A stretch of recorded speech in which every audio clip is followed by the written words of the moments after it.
This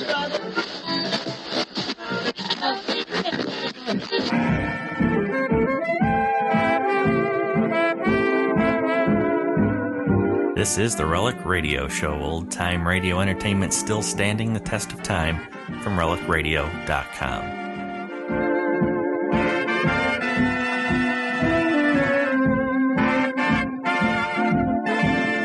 Welcome back to the Relic Radio Show. Thanks for joining me this Tuesday. We start off this week with Fingered, the November 22nd, 1952 episode from Gunsmoke. After that, it's The Singing Walls from Suspense. That story aired September 2nd, 1943.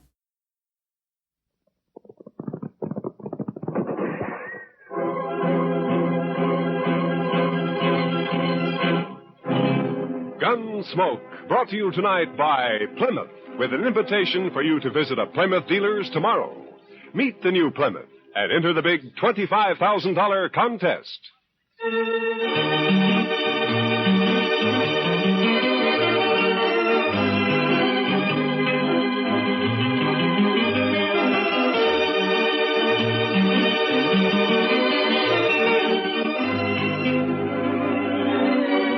Throughout Kansas and in the territories on west, there's just one way to handle the killers and the spoilers. And that's with a U.S. Marshal and the smell of gun smoke. It's here, a new kind of low-priced car. The exciting 53 Plymouth, completely new, completely beautiful.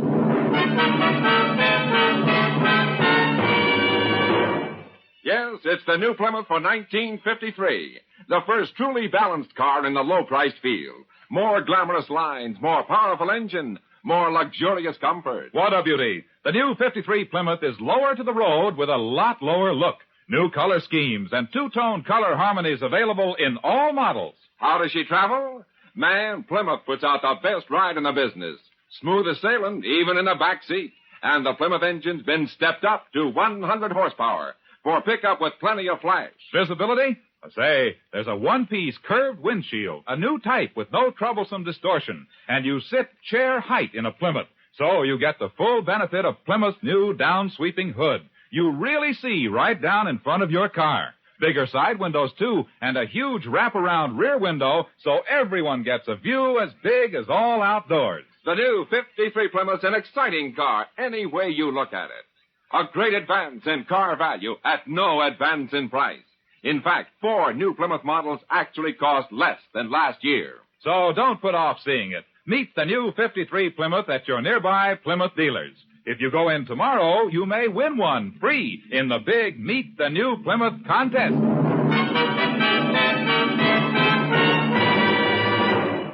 And now, Gunsmoke, starring William Conrad. The story of the violence that moved west with young America. The story of a man who moved with it. Matt Dillon, United States Marshal.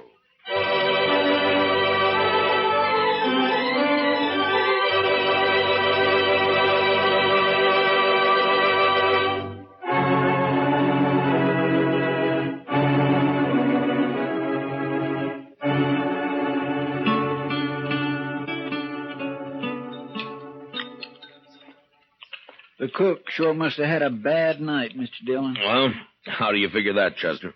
Well, sir, I never saw so much chili pepper on a couple of poor eggs. He must figure everybody's got a hangover this morning. Almost everybody usually has of a Sunday around here. Well, now, I clean forgot all about it being Sunday. So that's why Jim Cobbett's all dressed up over there, huh? First time I've ever seen him with his hair combed in. Well, haven't you heard about Jim, Chester?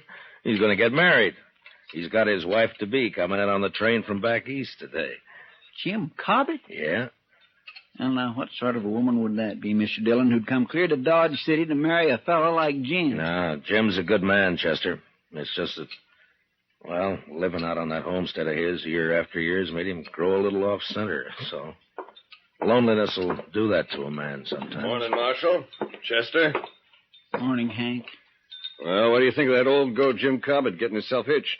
It's a fine thing, I'd say. Well, Jim's no older than you are, Hank Lewis. Older, maybe. A lot less respectable. Now you're talking your usual nonsense, Hank. Am I, Marshal? What about Jim's first wife who disappeared off of that place he had up north on Hackberry Creek? Just plain disappeared, she did. Jim never explained that, and nobody ever saw her again either. Oh, you're worse than an old woman with your gossip, Hank. Jim's never done anything to you, Hank. Nothing except stake his homestead on the only spring south of the Smoky that didn't dry up. Cheated me out of it, that's what. He filed his claim 2 weeks before you did, Hank, and everybody knows it. Sneaked into town, that's what he did. Sneaked into town behind my back. Still telling your lies, ain't you, Hank Luz? Now, you keep away from me, Jim. Keep away. I've never bothered you, Hank. But I hear you talking around Lila. When she gets here, I'll hurt you. I'll hurt you bad. What is it you want to hide from her, Jim? Maybe that business about your first wife? All right, don't touch that gun, Hank. Not a move. You arrest him, Marshal. You saw it. Get up. Put him in jail now. I didn't touch him. Shut up. Now, you're just lucky you weren't killed. Now, you get out of here and stay away from Jim. It's his wedding day, and if I find you bothering him again, I'll throw you in jail. Now, go on, move. Fine all we got around here, man. Nothing happens. Sorry to make trouble, Marshal, but I won't hold for his making that talk around Lila. Oh, forget it, Jim. Just keep clear of him for a while. What time's the wedding? About 3 o'clock. At least that's when the preacher said he'd come down. It'll be at the church, won't it, Jim? Well, no. The preacher thought maybe it'd be better to do it somewhere else. It's because of... Yeah, sure, Jim. Dodge City House would be a fine place, wouldn't it? That's just what I'd planned, Marshal. I brought a jug of corn in with me in case anyone came around, maybe. Jim, I wouldn't miss it for the world. I'm going to be there for sure. Yeah, me too, Jim. I certainly do enjoy weddings. I never got married myself, but I sure do like to watch. See you later, Jim. Sure, Marshal. We'll be there, Jim. Bye.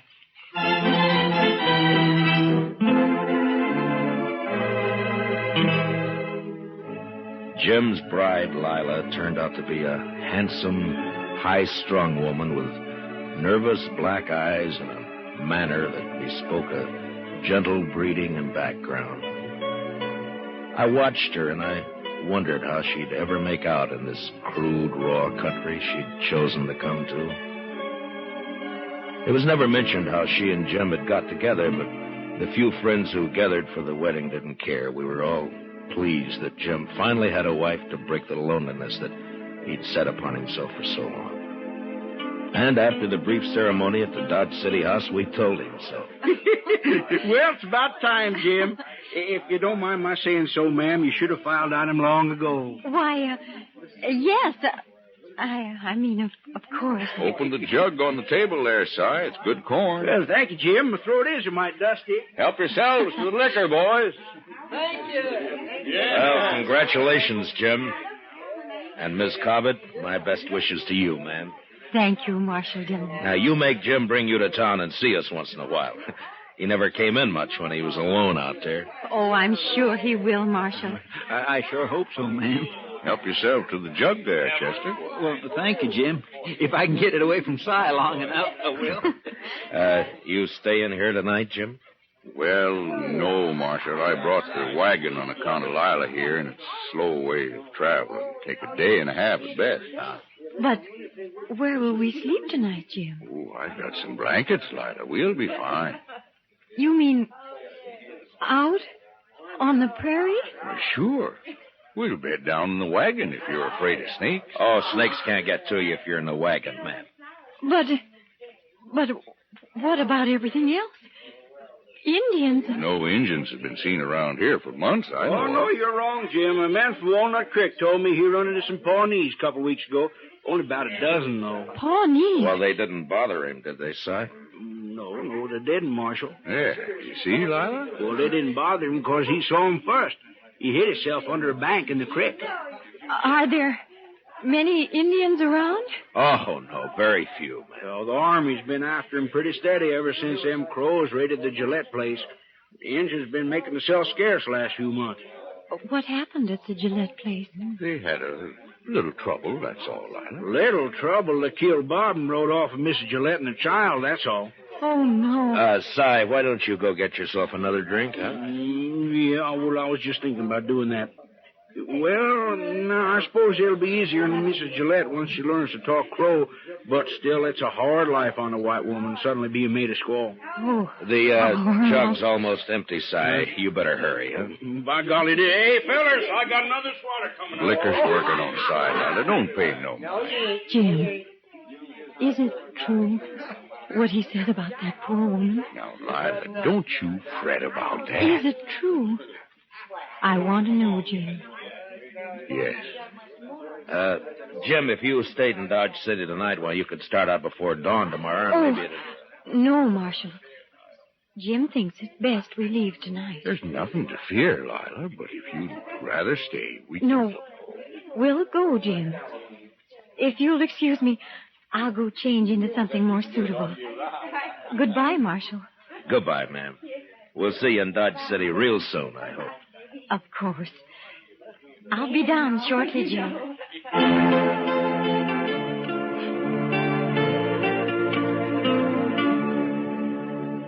Maybe it was best that way for Lila to face out her first night on the prairie, not far from Dodge. Nothing would bother him that close to town, and it'd make it easier for her on the next night. And they left. And that's all we heard about them for, a month or so. Dodge City was fairly quiet, except for 1 week when a Texas herd arrived. 2 boys were killed the next night, and another a few days after. But then things cooled off and became peaceable again. Hank Blues is in town, Mr. Dillon. Oh, no, Chester. Well, there ought to be a law against it, that's all. He said he was coming here to see you in a few minutes. Look, you talk to him, Chester. I think I'll go upstairs and pick on the doc for a while. Oh, he doesn't want to see me, Mr. Dillon. I'll send him up when he comes. Chester, no. Yes, sir, but he'll ask me where you are, sir, and then what am I going to tell him? Marshal, I want to talk to you.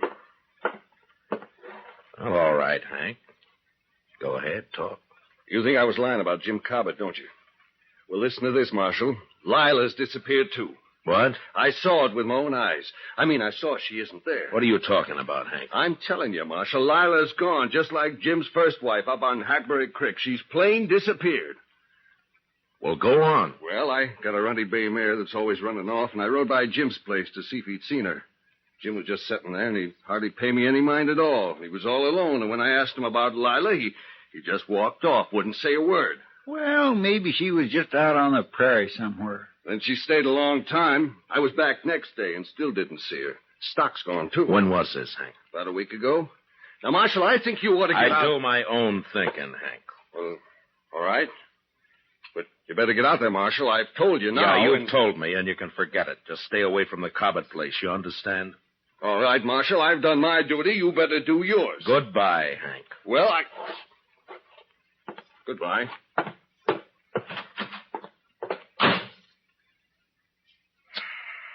What are you going to do, Mr. Dillon? Only thing we can do, Chester. Go saddle our horses, will you? I got some things to clean up around here. Yes, Mr. Dillon.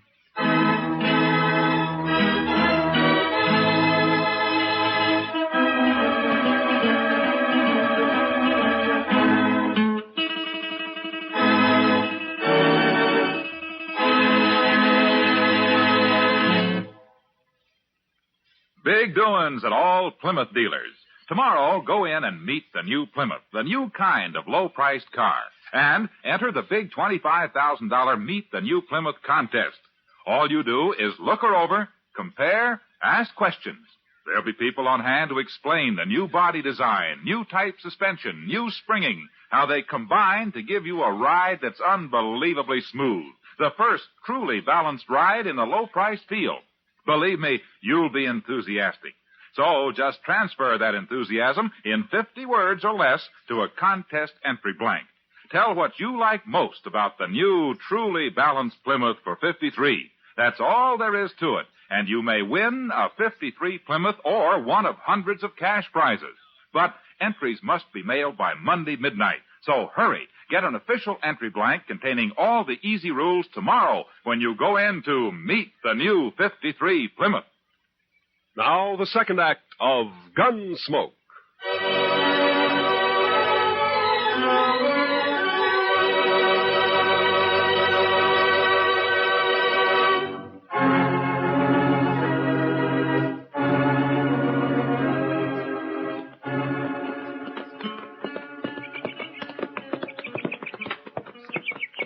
Sure looks quiet around here, Mr. Dillon. Yeah. Yeah, come on. They're probably inside.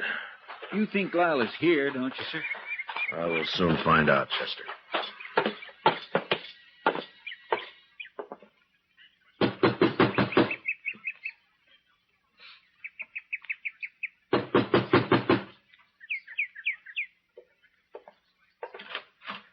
Hello, Jim. Hello, Marshal. Chester? Hello, Jim. Come in.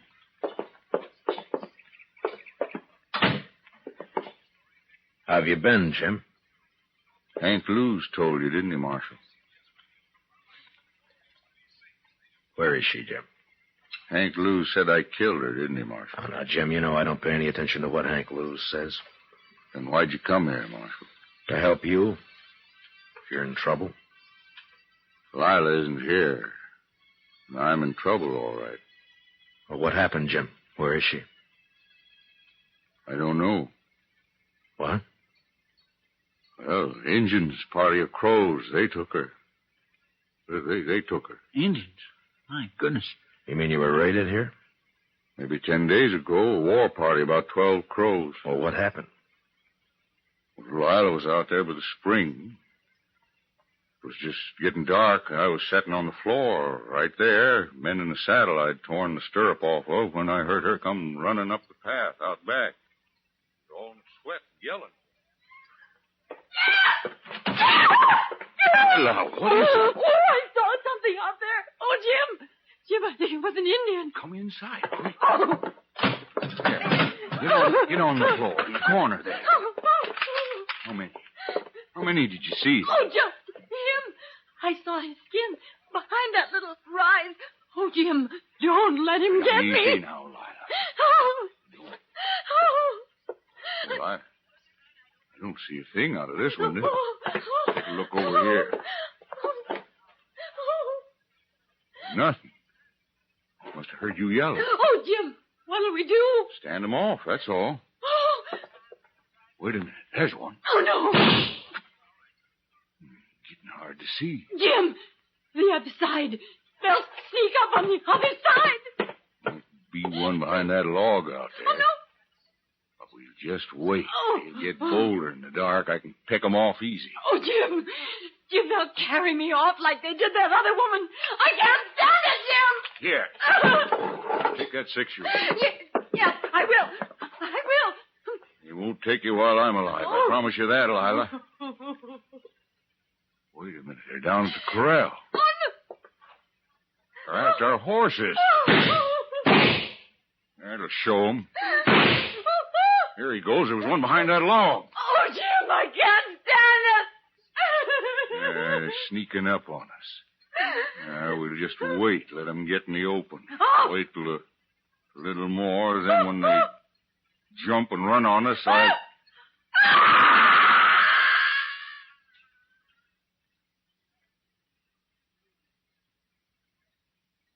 Oh.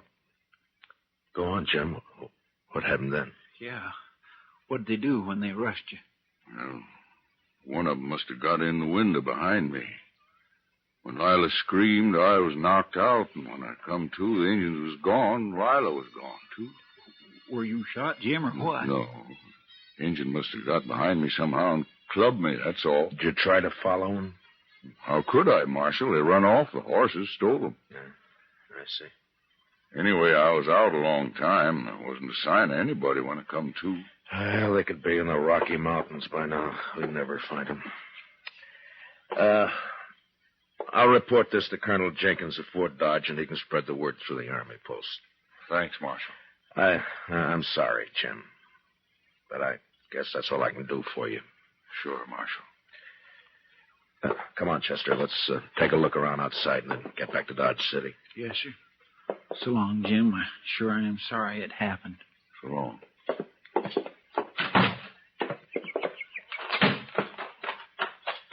Jim's pretty broke up, Mr. Dillon. Yeah. That's terrible. And her a squaw now. Yeah. My, aren't those pretty, Mr. Dillon? What? Hey, that bunch of columbine there, growing right in a row. I think I'll just put one in my hat. No, wait a minute, Chester. Huh?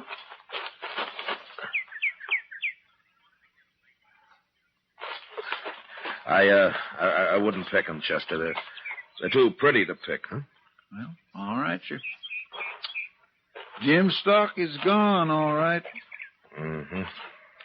You know, Mr. Dillon, Jim Cobbett ain't the luckiest man in the world, is he? No, he sure isn't, Chester.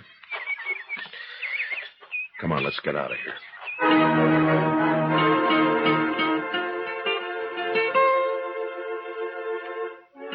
It was the day after we got back to Dodge City that the trouble started, as I expected it would. Chester spread the story about the Indians kidnapping Lila Cobbett, and it wasn't long before some of the men began to question it. And a group of them, headed, of course, by Hank Lewis, came to see me. Marshal, we want to know when you're going to arrest him. Hank, it'd be better if you'd let somebody else do the talking. Your record against Jim Cobbett's pretty strong. Marshall's right, Hank. You always did talk too much anyway. I want justice done, that's all, and I mean to get it. Oh, shut up, Hank. Marshal, Hank sort of talked us into thinking you don't aim to do anything about Jim Cobbett. Is that true? Well, what's your idea, Merritt? Go out there and arrest him and find Lila's body if you can. You think Jim murdered her, is that it? Looks that way. You sure don't believe his story, do you, Marshal? No, not all of it. Jim did her in just like his first wife, that's what. It's a sure thing, Marshal. No Injuns would have stolen the woman and left Jim lying there without scalping him. Injuns just being made that way. Merritt, I don't know what happened out there, but I'm going to find out. Then what are you waiting for, Marshal? The doc. The doc? What's he got to do with this? Miss Prillifew had a baby this morning. The doc was up all night, and he's sleeping today. We're going to ride out to Jim's tomorrow. Well, I don't know what you need the doc for, but we'll wait and ride out with you. You won't ride anywhere, Hank. When I need a posse, I'll ask for it. I don't want a single man of you anywhere near the Cobbett place. Is that clear? All right, now get out of here. I got work to do.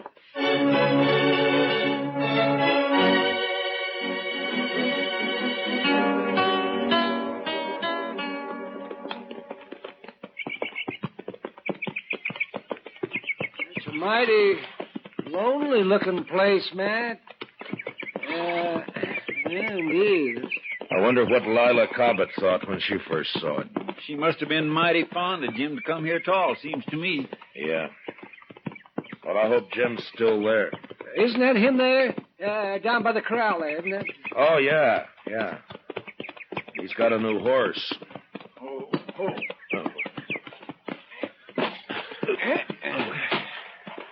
Hello, Jim.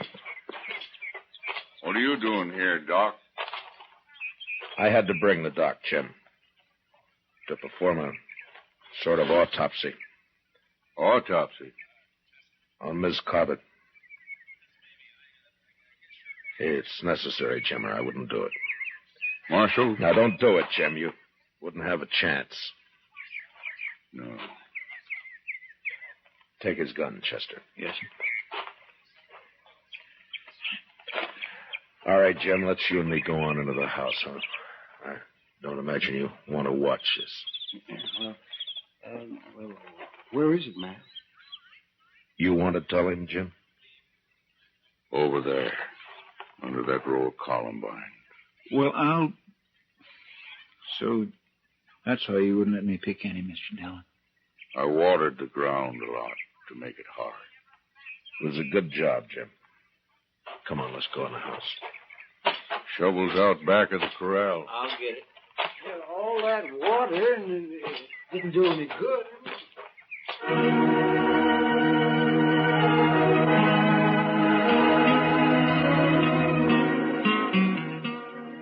In the house, Jim sat with his back to the wall, his hands clasped tightly across his knees. He was so gaunt and leathery that I wondered if he'd bothered to eat anything at all since this had happened. He just sat there as if waiting to be sentenced and not caring very much one way or the other. Finally, Doc and Chester were finished, and they came into the house. We put her back, Jim. Right where you had her. Yeah. And it wasn't easy, Matt. Yeah, I know. But what did you find? Well, she was killed by a .45. Fired at close range. Bullet entered her head just under... Never mind, Doc. Jim's gun here is a .45, Mr. Dillon. You want to tell us about it, Jim? You think I killed her, Marshal? Well, it looks that way, Jim. But I still can't believe it. Thank you, Marshal. If you did it, Jim, you're going to hang for it. The crows didn't attack the house, Marshal. They never aimed to. They just dodged around out there, some of them, to cover for the ones that ran the stock off. They didn't want to fight, just to stalk. Yeah, it's happened before. Lila screamed and screamed. I guess she went kind of crazy. Then I heard a shot. First I thought she was shooting at the engines. Then I saw her on the floor there. I didn't care after that. They could have come right in there. They could have done anything they wanted. I didn't care. You had given her your 6 gun, is that it? Yes. The crows didn't bother you after that? They just took the horses and left? I didn't care about them. I buried Lila out there right away. And I sat there on the ground all night. Everything would have been all right, Marshal, but when Hank Lewis came by, I got scared. I didn't want to talk to him, but I knew what he'd say. So, I put water on the grave and tried to hide it, except for the flowers I'd planted. I just couldn't not have planted flowers there. He's telling the truth, Matt. Yeah, Jim isn't lying. No, sir, he certainly isn't. There's no reason I know of why Jim should stand trial. What about Hank Lewis, Mr. Dillon? He'll make trouble. The 3 of us here have heard the story and seen the evidence. Hank's talk doesn't mean a thing. I have no cause to arrest Jim. Then I can go, Marshal. Go? Go where? I don't want to live here anymore. It's like the other place up north after my first wife rode off. She just said goodbye and rode off one day. I was ashamed of that, so I never told nobody what happened. I left the place. Like I'm leaving this one. Well, you got to settle down sometime, Jim. No, I don't. I got bad luck both places. I won't settle down no more. We won't stop you, Jim. I think I'll go now, Marshal. I don't want to spend another night here. I'll get my things together. Yeah. We'll wait outside. Come on, Chester. Doc.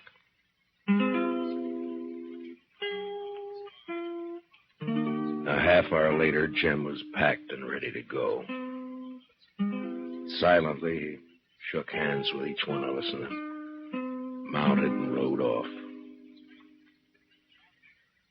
Yeah, the prairie had dealt hard with Jim Cobbett, but the man was too tough and dry not to survive somehow. He wouldn't try again to be happy, but he'd live. He'd make his way. We watched him disappear while the sun went, and the land cooled and became still and quiet.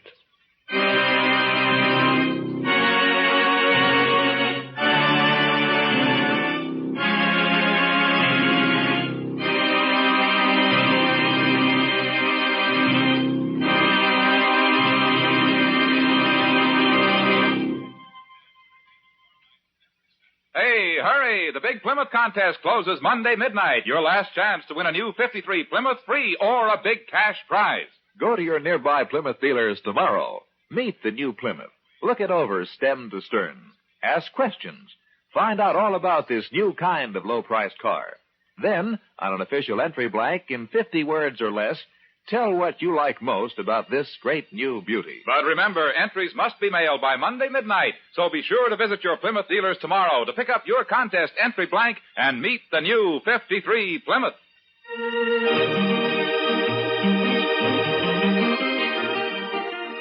Gunsmoke, under the direction of Norman MacDonald, stars William Conrad as Matt Dillon, U.S. Marshal. Tonight's story was specially written for Gunsmoke by John Meston, with music composed and conducted by Rex Corey. Featured in the cast were John McIntyre and Jeanette Nolan, with Paul Dubov, Jack Crucian, and Harry Bartell. Harley Bayer is Chester, and Howard McNear is Doc. Gunsmoke was brought to you by Plymouth, along with a reminder that you visit your Plymouth dealer tomorrow and enter the Meet the New Plymouth contest. Remember, entries must be mailed before Monday midnight. Clancy Cassell speaking.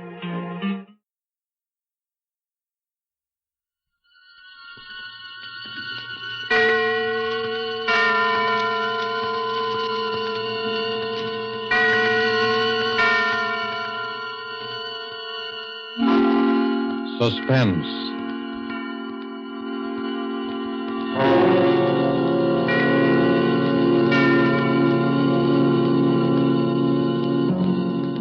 This is the Man in Black, here again to introduce Columbia's program, Suspense. Tonight, heading our Hollywood cast are two noted leading men. One, Mr. Preston Foster, a star long established, the hero of many an adventurous film, the latest, the 20th Century Fox production, Guadalcanal Diary.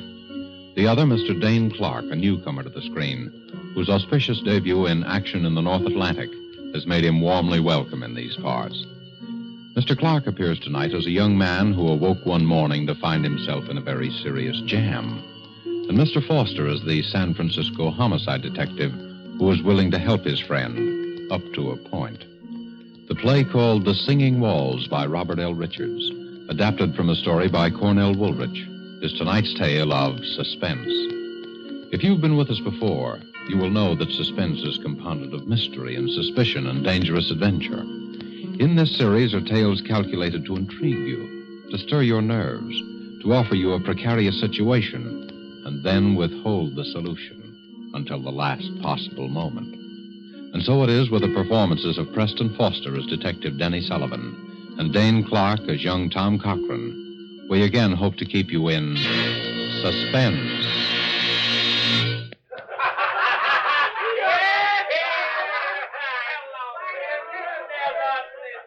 Have another.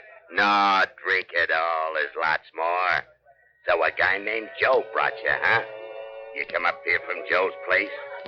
What's that? Oh, you don't even know where Joe lives, huh? Me? No, I don't know either. I never seen Joe before in my life. How you feeling now, kid, huh? Sure, have a little more. It's good for what ails you. Ah, that's nothing. You're all right. Sure, I know. Let's get out of here. I know a better place. Come on, I'll help you.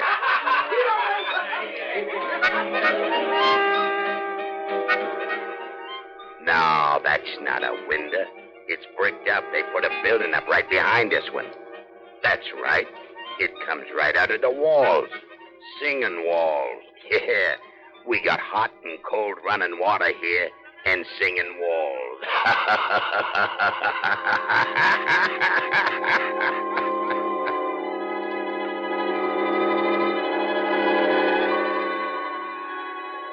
Have another.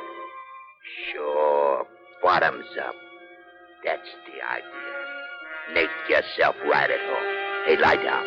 Lie down and take a little snooze. Sure. I'll be right back.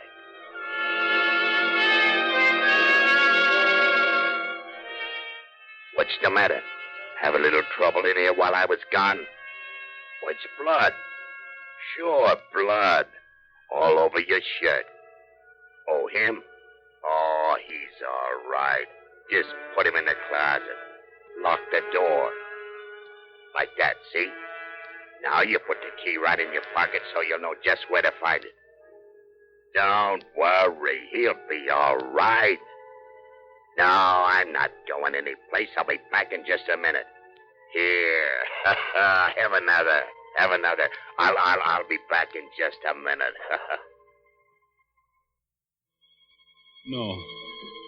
No, let me out. Let me out of here. Tommy. Let me out of here. Tommy, No, what's no. the matter? No, no. Tommy.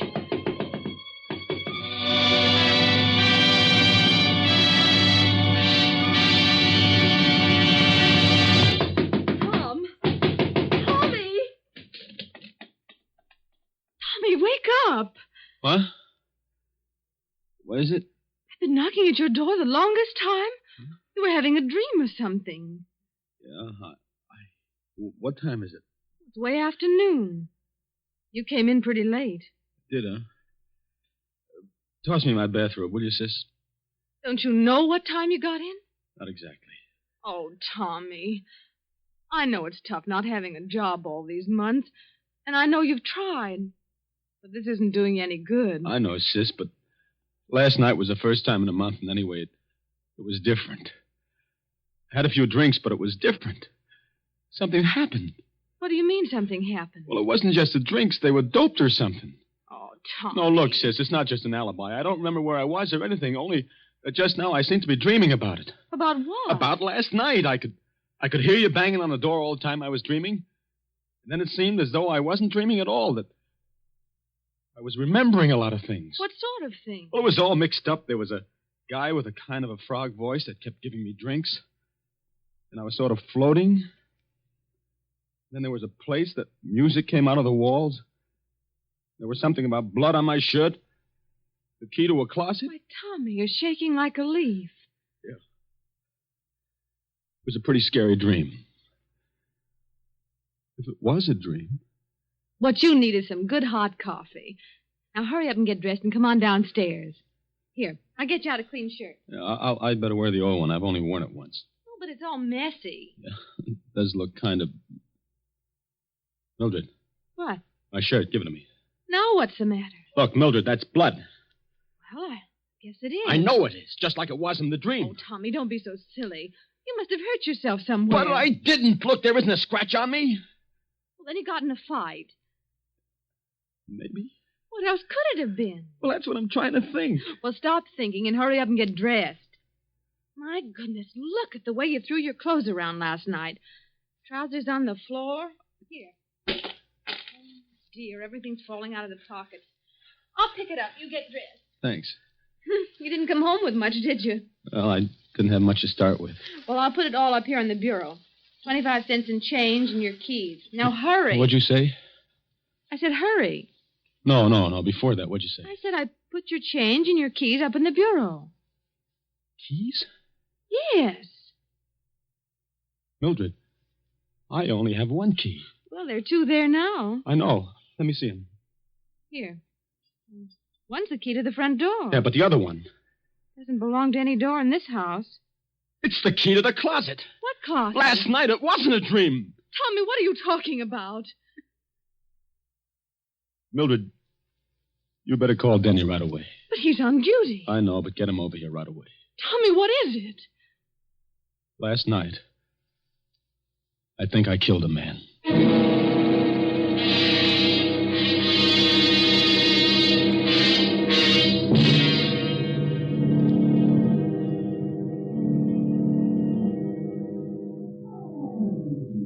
Let me look at your eyes. Listen, Denny, Mm-hmm. You were doped, all right. Well, I didn't know what it was. Never mind that now. How much do you remember? Look, Denny, I hated to bring you in on this, and I didn't know who else to go to. Skip it. What's the use of having a brother-in-law who's a cop if he can't help you once in a while? How much do you remember? Well, just what I've told you. Just like it was in the dream, only it wasn't a dream. You see, there was this guy, Joe, just some guy I'd known from someplace, I don't know where. See, I met him on the street, and he took me to the party. And then the guy with the frog voice began giving me drinks. And then everything got confused. And I was in another place with the singing walls and some harmonica playing or something. I don't even know whether it was in the same apartment even, but that's where the closet was. What about the guy The dead guy. Well, at first he wasn't there, and then he was. He was sort of slumped over in a big armchair. Then Frog Voice put him in a closet. That's what I remember. And then he left. And then I suddenly seemed to realize that the guy in the closet was dead, and that's why I got out of there. I don't know how. You don't have any idea where it was? No, I don't even know where the party was. And you'd never seen any of these people before? Except this guy, Joe, who took me to the party. And that's all I know about him, Denny. Just a guy named Joe that I knew by sight from someplace. I don't know where or his last name or anything. Not much to go on, is there, kid? No, not much. A guy named Joe, singing walls, in a closet. Another guy with a froggy voice. But I'd recognize him or his voice if I ever saw him again. Tommy, you're in a jam. The way it looks right now, there's a dead man in a closet somewhere in this town. And you killed him. Oh, but Denny, Well, maybe you didn't. If we find him before somebody else does, maybe we can figure out what did happen. The way it stands now, you're it. I know. We haven't got much time, either. The place is an apartment. They probably would have found the body already, and I'd know about it. It's a hotel. They check the guests out by 6 o'clock. That gives us about 4 hours. 4 hours. For the murderer to find the guy he murdered. It's kind of crazy, isn't it? Tommy, you know how I feel about Mildred. You know I don't exactly hate you either. You know I'll do everything in the world I possibly can to clear you. Sure, Denny, I know. I'm a cop, Tommy. If you did it, you know I'm going to turn you in, don't you?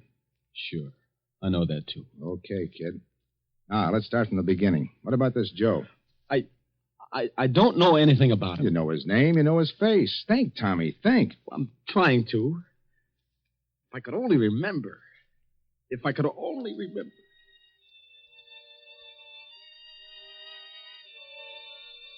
So a guy named Joe brought you, huh? You come up here from Joe's place? What's that? Oh, you don't even know where Joe lives, huh? Me? No, I don't know either. I never seen Joe before in my life.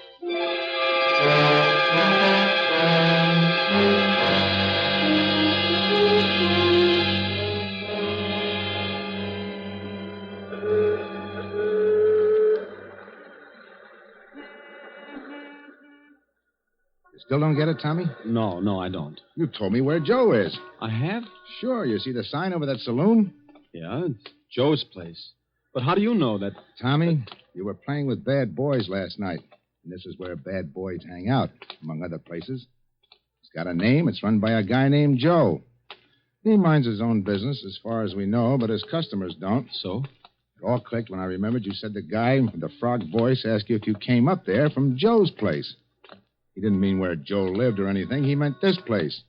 He thought maybe you were one of the boys. Yeah, but how did I ever meet this Joe? I've never been here in my life. He runs another joint, a respectable saloon, a sort of cover, about 3 blocks from our house, the town tavern. Hey, that's right. Remember? Now, Joe may or may not be in on this. Frog Voice made a big play to you that he didn't know Joe. He'd never seen him before in his life. His customers always cover him. It's better for them that way. If my hunch is right, Joe is going to be plenty surprised when he sees you walk in there. Me? Walk in there? Ah, don't worry. Just walk in and sit down at the bar. If you're not out in a couple of minutes, I'll know you recognize the guy and we're on the right track. I'll come in as though I didn't see you and go into the phone booth. And then what? Then we'll see. Okay, kid? Okay. Oh, one thing. Yeah? If he offers you a drink on the house, take it. Sure. Well, here goes.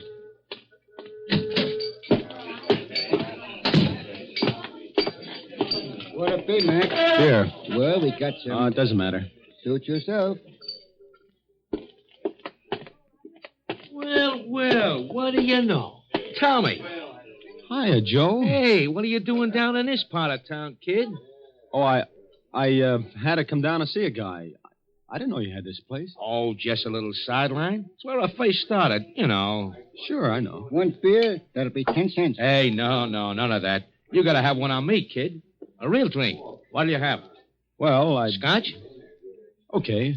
Scotch for the gentleman, Larry. The very best. You understand? Oh, yeah, sure. I'll take rye. Hey, Tommy. There was some party last night, huh? What? Yeah. Hey, where'd you disappear to? I was looking all over for you. You know, that's a funny thing. I don't even remember. I get it. Well, a guy has to cut loose once in a while, huh? Yeah. One Scotch, the very best. And one rye. Well, here's to you. Wait a minute. Hey, who are you? This is my brother-in-law. Denny, this is Joe. Oh. Say, you must have got those drinks mixed up. You never drink Scotch, Tommy. You only drink rye. Yeah, that's right. Here, you take the rye and give Joe the Scotch, and I'll take your beer. And I don't like Scotch. I never touch it. Okay, I'll take it. Thanks. By the way, Joe, you haven't got a little bottle I could pour this into, have you? Say, who do you think you're kidding, Bud? I'm from headquarters. There's my badge. Oh, now, wait a minute. I didn't know that you... I suppose you don't know what I'd find in this drink if I took it down to be analyzed either. Hey, now, look, I don't want any trouble. I never had any. They can tell you down at headquarters. Of course, it's a matter of dough. You can't buy your way out of this one, chum. I want talk, and I want it quick. What kind of talk? Where'd you take Tommy last night? It was just a little party, a private party. Right Yeah, down to... and they slipped things in people's drinks there, too. Now, I don't know anything about that. Now, honest, I hardly know the people. Who's the guy with the frog voice? Voice? I don't know any guy with a frog voice. Now, look, I told you I don't want any trouble. They can tell you that down at headquarters. Listen, there's a narcotics rap in this for somebody, and it could be you. Where was the party? Courtney Square West, number 75. Some people named Sorrell. Come on, Tommy. You're coming too, Joe, just in case.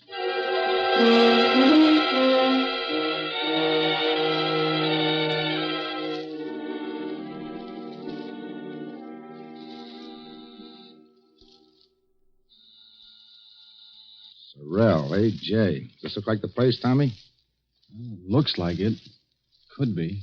Everything has been so confused since last night, Well, this is it. It better be. Mrs. Sorrell? Yes? I'm from police headquarters. Oh? Mind if we come in and look around? Why, no. Come on, Tommy. You too, Joe. By the way, you two know each other? Oh, his face familiar. I think he's been here on a couple of parties. We kind of get crazy parties. All kinds of people wander in and out. Is that what the trouble is? It might be. Know anyone with a froggy voice? No, not that I can remember. Okay, let's look at the apartment. Well, this is the hall, of course. And here's the living room. Joe, you stay here in the hall. And you better be here when I get back. I'll be here. So this is the living room. Uh-huh. This is the bedroom. Looks kind of messy now. See anything? No. And over here's the kitchenette. I see. And that's about all there is to it. What's that room there? Oh, that's just a sort of storeroom. Well, I think we better look at it, though. Come on. Well, all right. There, see? There's nothing much in it. An old armchair and a bed. We use it as a guest room sometimes. Jenny, that closet. Oh, there's nothing in there. It's a lot of old odds and ends. Open it. Well, it's locked. All right, unlock it. I'm not sure where the key is. And, lady, you better find it. Well, I'll try. Be right back. Is this it, Tommy? Well, there was a closet like that. And a window just over there where that one is. And the armchair and the bed. Don't you remember? I can't, Denny. Let me have that key. Wait a minute. Here she comes. I think this is it. Try it. It sort of sticks sometimes. I'll help you. Now, there it comes. See? Just a lot of old junk. Uh-huh. Oh, come on, Denny. You sure? Sure, I'm sure. Come on. Well, I guess that's all, Mr. Sorrell. Thanks for showing us around. That's all right. Hello, Joe. Still here, huh? You don't mind if I stay here and visit a while, do you? No, I guess not. Well, goodbye. Bye. Thanks again. Well, goodbye and good luck, Copper. I'm sorry, Denny. That was a try. Well, what do we do now? I don't know, Tommy. I don't know. Think, Tommy. Think. We found Joe. Now, what about those singing walls?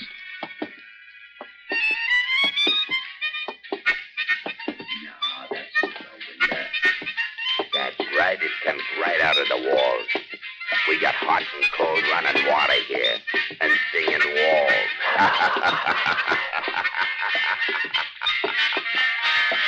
Denny. Yeah? Listen. What? That's it. The singing walls. The music I heard last night. You sure? Sure. I remember the piece, the harmonica, and everything. It's coming from right around here someplace. Denny, it's coming from their apartment, the one we just left, Sorrell's. Well, come on. This must be the place, Tommy. The closet, now the music. They must have been pulling a fast one on us.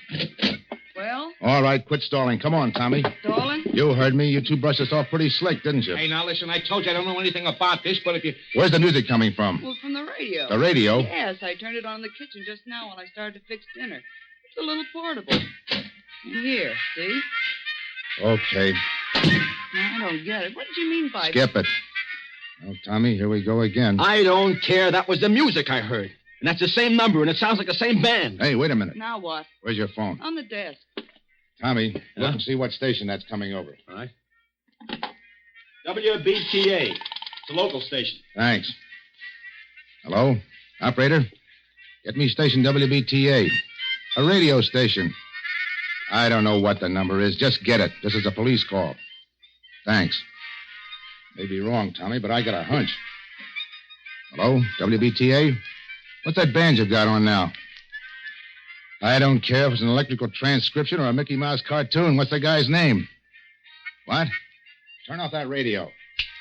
Now, what was that guy's name? Yeah. Mm-hmm. Well, where can we get a hold of this guy? Where does he hang out? I see. 5 nights a week, huh? That include tonight? Thanks. It's a small-time band leader, Tom. Harmonica Hal and his Harmoneers, he calls himself, and he plays at a place called the Silver Slipper out in the concourse. Come on. Coming. You better get on that phone, Joe. You dumb, you would have to turn on that radio.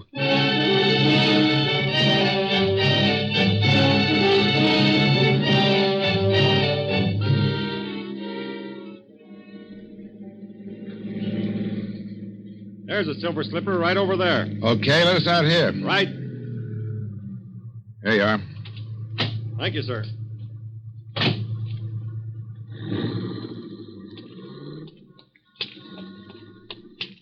Look familiar to you around here, Tommy? No. Oh, I'm afraid it's a bum steer, Denny. Look, kid, here's the way I figure this music deal. You may have heard a recording of this band the way you did a little while ago, but there's a good chance you actually heard the guy himself. You know what time it was when you heard it? Well, it was just night. That's all I know. All right. They don't make recordings often of unknown bands, and this Silver Slipper isn't on the air. So maybe you were out here someplace and heard the band itself. Maybe. You know, it's kind of a long shot, kid, but right now it's the best we got. Let's case the joint. Okay.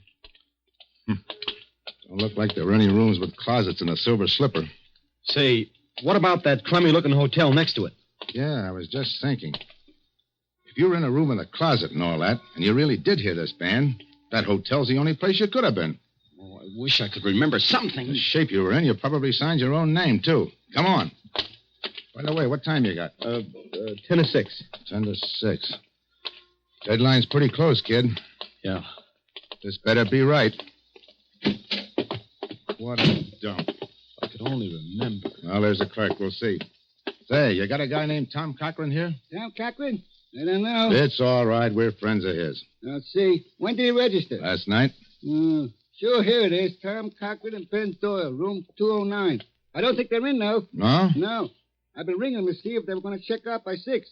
I was just going to send somebody up. Well, they were out at a big party last night. Probably haven't pulled themselves together yet. As a matter of fact, that's why we came to see them. Should I ring again? No, we'll sort of surprise them. Okay, right up those stairs. But they got to be out by 6 or pay for another night. We'll take care of that. Let's go, Tom.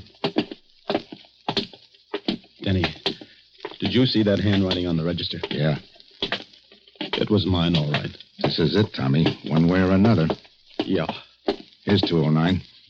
Don't put your hand on that doorknob. Oh, fingerprints. Use your handkerchief. It's locked. I got some keys. It's an easy lock.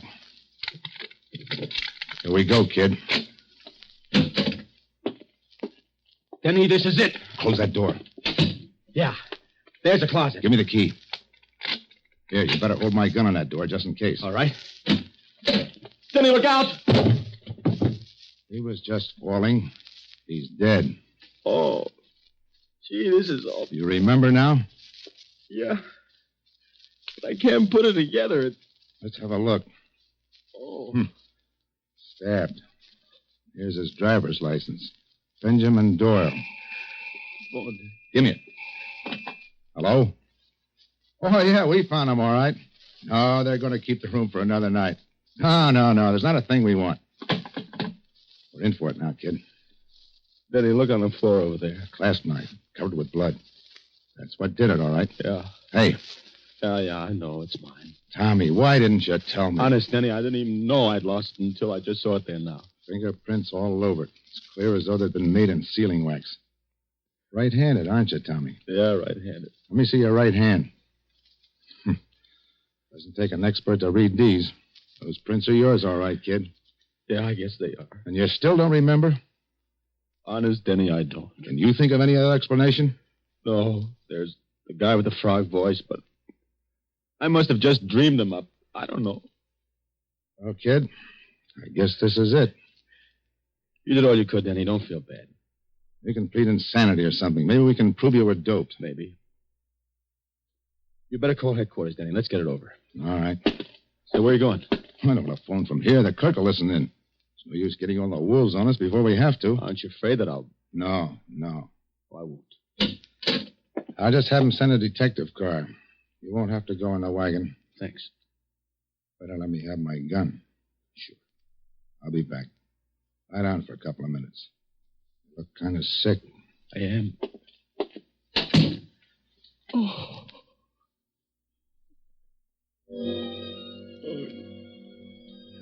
That's the idea. Take a little snooze. I won't be gone long. Get a little sleep. Do you good. I'll be right back. Have a little trouble in here? Blood. Sure, blood. All over your shirt. Oh, he's all right. Put him in the closet. Lock the door. Key right in your pocket. I'm not going anyplace. Back in just a minute. Sure, I'll be right back. Be right back.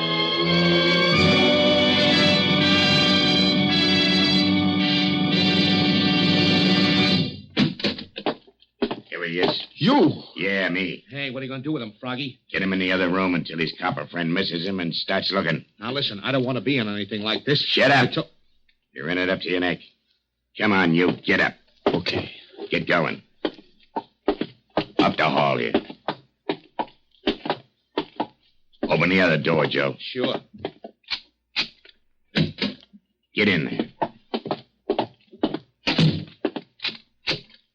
That the guy, Frog? Yeah. Listen, Froggy, this don't look so good. There was people who knew you were getting ready to give it to Doyle, and... Sure. That's why I framed this guy. All the trouble I went to. Doped him and brought Doyle in there when he was out. Planted the key on him, bloodied him up, put the knife in his hand. I still don't see how he ever came to in time. Yeah, but he did. So what? We frame him again. Music? You like music, don't you? You're pretty sweet about music, ain't you? Well, for your information, that's harmonica hell rehearsing for the night. And in this room, it comes through the window. On account of there is a window. But in the other room, it comes through the walls. On account of there ain't no window. Catch on? Better close the window, Joe. No, wait a minute. Yeah, I do like music. You mind if a guy in a spot like I am hears a little music? What about it, Froggy? Sure. Leave it up and let's have music while we work. It'll cover up the noise if he makes any fuss. So what's the new angle? Knock him out. Dump him in the park. Dead by his own hand. Remorse. We leave the gun beside him and plant some of Doyle's stuff on him. Yeah, I got it. All right, get going. Tie him up. Right. Yeah. Put a handkerchief in his mouth. Yeah. Put a cord around him. He's drunk, see? And we're taking care of him. Okay. Where's the car? Round the back. Nobody will see us going out that way. Come on, over there. All right. You ready? Just a minute. All right, take a look. Okay. All right. Take a look out the door. Okay. All clear? Yeah. Let's go. Lock the door after we go on. Okay. Down the hall to the back stairs.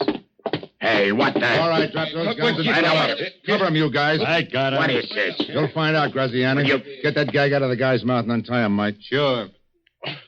Denny, I heard the music. I hoped you would. I asked him to leave the window open. I heard the conversation, too. Enough. Okay, boys, take him down. All right, come on.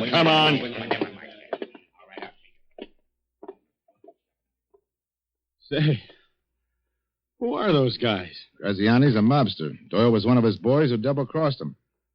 How you feeling? Okay, I guess. That was kind of close. Yeah, all the way around. Yeah. Look, kid, skip it, Denny. I'm sorry, Tommy. Honest. I thought you did it. Denny, until just now, so did I.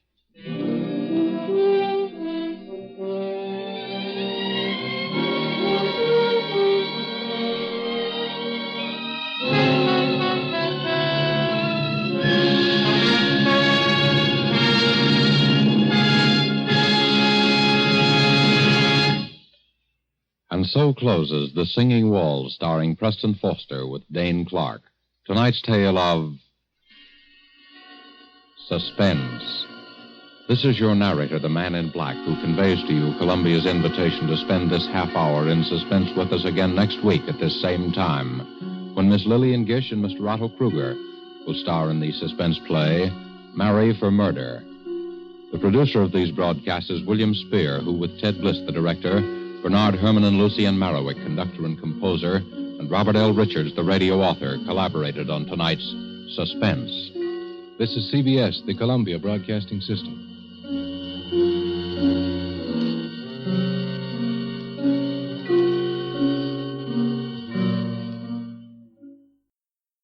That's the Relic Radio Show for this week. Hope you enjoyed it. You can find more from Gunsmoke, Suspense, past episodes of the Relic Radio Show, all the other podcasts, thousands of other old-time radio episodes, and our Shoutcast stream, all at relicradio.com. While you're there, if you'd like to help support this and all of the shows, help keep them coming every week, visit donate.relicradio.com and click on the link. Your support makes it all happen. Thanks to those who have helped out. Thanks for joining me today. Be back next Tuesday with another hour of the Relic Radio Show.